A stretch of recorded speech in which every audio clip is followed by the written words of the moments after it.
Ναι. Good evening, Eleni. How are you? Good evening, George. I'm fine. How are you?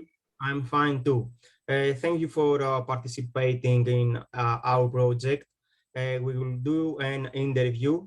You are okay with that, and we will record it. Yes, I'm totally fine. Okay, thank you. Thank you a lot.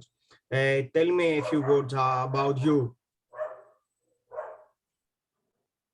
I am Eleni. I'm a primary school teacher. I have worked as a school teacher in general school or as a special educator. I mostly work in Athens, that's the capital of Greece. I have worked in other places and regions in Greece, in villages, but mostly in Athens. I have 5 years experience in public schools and 2 years in private schools. I started my career when I finished my studies that were in Rhodes and Ireland in Greece. And then I did a master's degree in digital sciences and how I can incorporate them in teaching and education. I found that really useful because it gave me tools and the theoretical background how to use these tools to be effective for the children.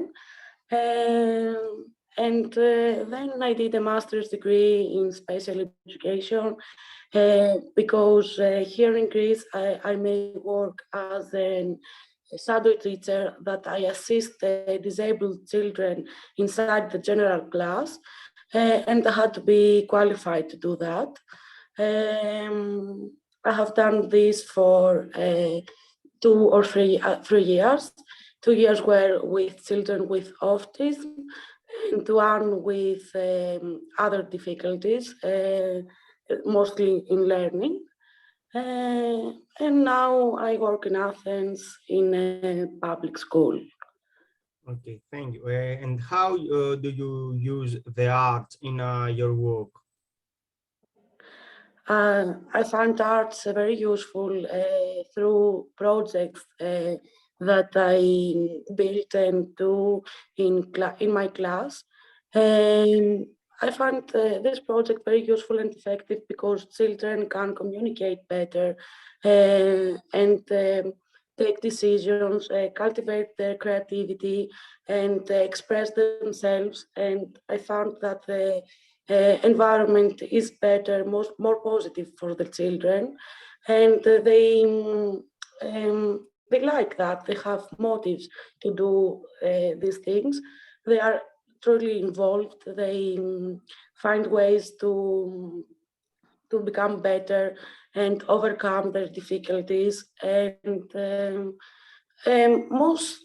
some of the projects are for local community that they solve their own problems. For example, they make papers for problems about environment, about the things they don't like in their neighborhood.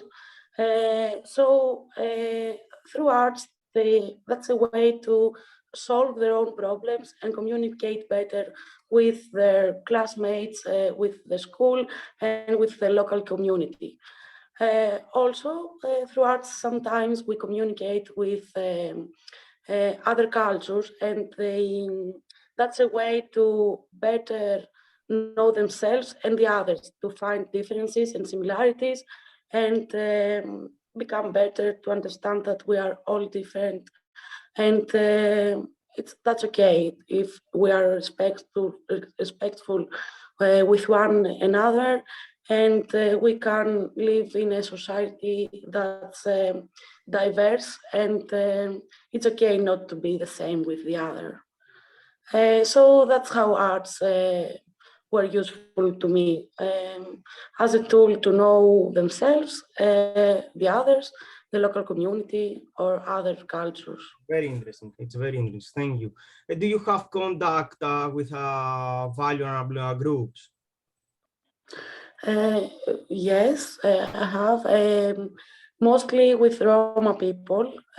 We have many children Roma in schools. We found it difficult to motivate these students to come and learn. And arts help us to be more engaged and more motivated to come to school and to want to come and do the procedures, the learning, because they don't give too much importance to learning and knowing new things and going to school. So arts help us to motivate them and come to school and engage with the procedures and learning. Okay. And the last question, how did you make the decision to enter in this project, Artisans? I saw the project on a Facebook page and I really liked the theme, and I found that an opportunity to empower myself, to learn new techniques and methods, how I could use art more efficient in my class, and to organize project and how I could evaluate all the things I do and become better with art. Okay, thank you, Eleni. Thank you. And I hope to see you again. Thank you. Bye. Thank you. Thank you, Tim. Bye.